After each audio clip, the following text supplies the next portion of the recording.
Hey YouTube, this is Ace here. I'm going to be reviewing the Winchester 24 gun safe. I purchased it at Tractor Supply during Black Friday weekend. Typically it goes for $6.99 plus tax obviously. However, I only paid $5.50 plus tax, which came out to about $5.80 after tax. Now, I didn't have to pay for delivery because it was an in-store pickup. And what was really great about Tractor Supply is they were all out by the time I got there. But they did rain checks, which basically I signed my name. They put me on the list and it locked in the price. I didn't even have to put any money down at that point. So I could have just said, screw you guys when they actually called me.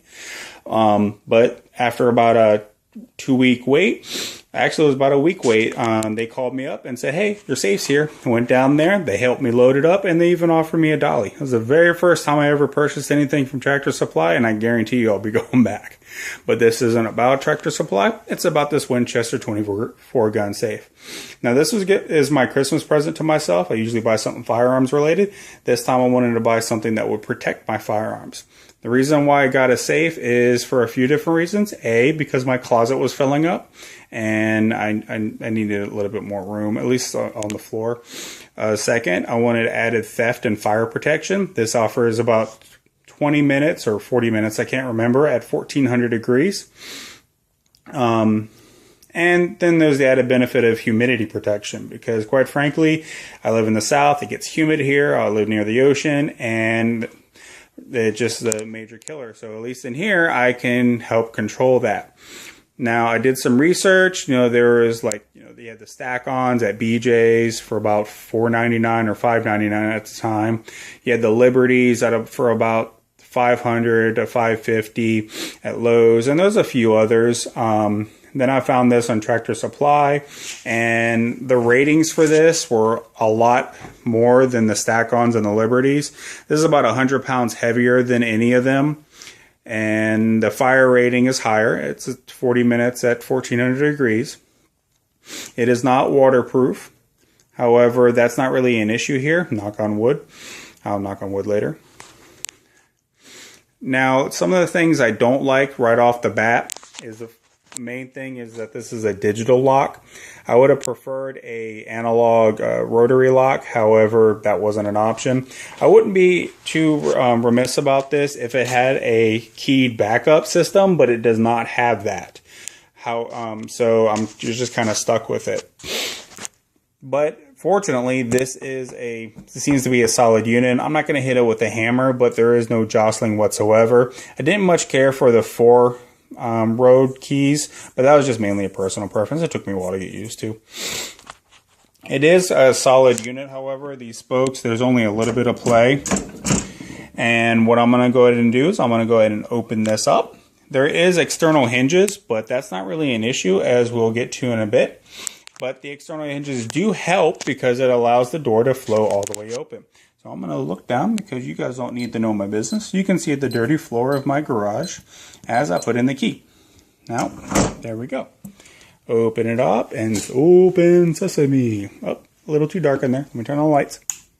Wow. All right. Now, the reason why I said the external hinges wasn't an issue is because, as you can see with these internal spokes, they're all the way around, and see how they rise up. These are nice thick spokes. I think they're about 1.5 inches or 1.25 inches. They're all the way around. So if somebody were to break in and to cut the hinges off, this door's not going anywhere. I wouldn't worry about it. Now, at the moment, this isn't bolted down. I wanted to do some modifications to it before I bolted it down. So that's why it's a little cockeyed. You might not be able to tell. Another reason why I like this safe and that I went with it is this door organizer right here. This is standard. A lot of times this is an add-on feature, and it's just really nice. And not to mention, it's nicely made. It's not something that's cheap where you get it and it's already falling apart. I have my 1911 here, and fits nice and snug. You can put 4 up here, and then there's the obligatory pouches here. Now, as you're looking, you can actually see in it. This is lit. However, the lit was a custom modification. One of the modifications I was referring to. I'll get to that in a moment, though. As far as the safe itself, as you can see, there are 2 sets of rows here. One on the right, one on the left. They're interchangeable. Originally, the shelving units was on the right, but it worked for me for being on the left. That way I can put the long guns here. I don't have all my stuff because, quite frankly, the NSA's job can't be hard enough, in my opinion. But there is a cutout on the top shelf for the longer rifles. It is not on both sides, however. So if you have really long rifles like this muzzle loader right here, you're pretty much going to be stuck unless you want to modify it a little bit further. Now, as far as the custom modifications I have done personally, I have run LED lighting all throughout. It is basically run along the inside seam of the door, and both top and bottom, and it is run along the back side of here. It is providing excellent light. Prior to this, well, it was very dark. I was using a drop light or a flashlight just to look into my safe, and it was getting kind of annoying. I did some internet searching, and I found some lights, and I'll include a link at the bottom. I bought it on Amazon for about $30, which is about the cost of those little battery-operated mounting lights that you pop on and they light up a small section. So I really didn't see this point in spending the same amount of money and only getting a small amount of light.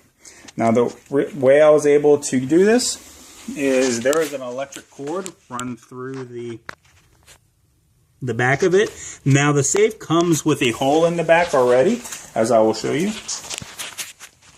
Right here, the cord was not run. However, what you have to do is you have to pop off the protective cover, and then you have to drill through the sheetrock. Once you drill through the sheetrock, you can just run the cord. I used a replacement electrical cord that is like for an electric drill or something like that, and then I just use a replacement 3-prong protector. I just finished putting this rubber grommet on, which was kind of fun, but it provides an extra layer of protection just in case there's some kind of friction and it gets frayed. I don't want to touch this and electrocute myself one day. And I put a little duct tape right there just in case it gets pulled on from one end or another. It's not really going to make this move in and out anymore. But fortunately, with the grommet on here, this is super tight, so it doesn't really want to move anyway unless you really want to put some force. And if you want to see somebody cute, this is Junior. Hi, Junior. You want to say hi to everybody? No? You're a jerk. Anyway, back to the safe. Go back around. Now, with the lighting feature, it comes with this nice, nifty remote control, which you can do stuff like this. Lots of different. I can even do a strobe light. Cue the dance music. Now I got to figure out how to stop that. There we go. I like it. I keep it in the right here. It also has a dead man switch, meaning I have the electric cord run up here because I don't have an outlet just yet in the spot. But if I flip the switch, it turns off. Bye-bye. If I flip the power back on, it remembers the last setting, so it turns back on. If the last setting was in the off mode, then it would just stay off, which is really nice. So I just keep that unplugged, I keep that turned off, and then I just flip the switch whenever I want some light. These shelving units seem to be pretty sturdy. These 50 cal cans, they're not full each, but they're there. They're pretty heavy. You know, you can do some bicep curls with them pretty easy. But I don't see any sign of this fraying right here, or any structural integrity issues whatsoever.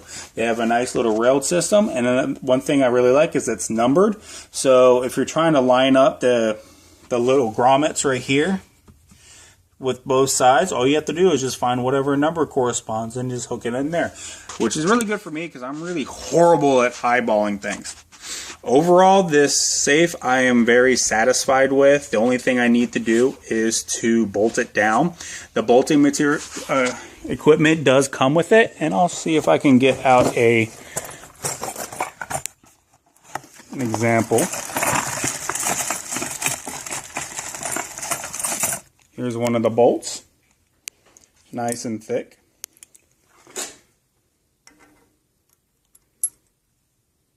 As you can see, it is very thick. And these come with it. This is one of the features that I really like about this. some extra thoughts, I might actually get a couple extra, another strip. The strip comes in 5-meter length, which was perfect. I might run a little bit more on the back, but for the moment, I'm pretty satisfied. And yes, that is a pickle jar. I put some old antique receiver in there with some desiccant just so it doesn't rust while I wait probably another year before I restore it. Now if you have any questions, just hit me up in the comments and I'll try to answer them. As far as like the modifications go, you can get pretty much everything except for the lights at Lowe's. And the strip light, I will include a link in the doobly-doo at the bottom. My one grievance or two grievances with the strip light, however, are twofold. Now, the first thing is that IR sensor. I have it down there just for aesthetics purposes. And when you get a good line of sight, it works. However, if I do like this, as you can see, it has to be pretty much bang on. Something you just got to get used to. Second is, even though it says 3M adhesive on the back, and it's supposed to be self-adhering, it's not really all that great. It does hold for the most part, but once you start doing these little corners, and as my dogs keep barking, I'm going to... Sorry about that. Had to yell at the dogs, because quite frankly, once they get worked up, they won't shut up until you yell at them. Anyway, after about a week, all of this was dripping down. Basically, whenever you're trying to do these corners, it just can't hold once you're doing that. If you're just doing a straight, nice, even curve, that'd have been okay, but not with these cornering here. Now, there is a feature on here where they do have pre-marked cutting points to where you could cut and then wire it in for the corners, but I'm too lazy for all that. I'm not going to bother. So what I did as a repair is I took it all out. I cut up some strips of double-sided duct tape, applied the tape in sections to each part. Like if you look right here close enough, a little bit sticking out, that's a piece of double-sided duct tape. I didn't do the full length, I just did key points, and it appears to be sticking quite fine. Now, I'm going to go ahead and end this. This was actually my first YouTube video, so I hope you guys enjoy it. And if you want, you can see another one of my dogs. That's Thor. I think he's the most adorable dog in the world, but I'm a bit biased. Right, Thor? Thor doesn't really do anything, just except for be cute and piss off people who are in his bed. Anyway, if you have any comments or questions, go ahead and leave them in the link. And have a good day. Bye.